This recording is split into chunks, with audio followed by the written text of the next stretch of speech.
Please like and subscribe to our channel. Leave your questions and feedback in the comments section. Enjoy the video.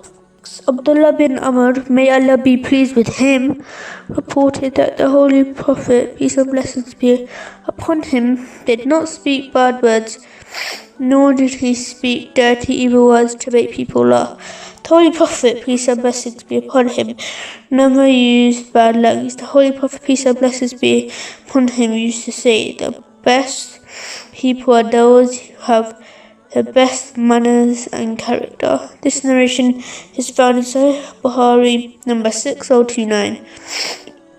Lessons in this narration include 1. A Muslim should never say bad things. You should either say something good or remain silent.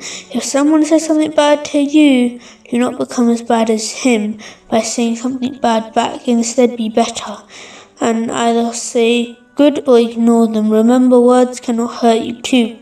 It is okay to joke with your family and friends, but it is important to always tell the truth.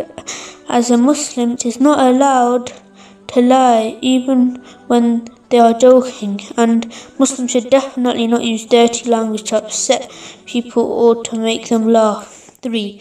If you want to be the best Muslim, then you must copy the Holy Prophet, peace and blessings be upon him, in his behavior. You should always treat others how you want them to treat you, with kindness and respect. It does not matter if they are Muslims or not, or where they come from. Treat everybody kindly.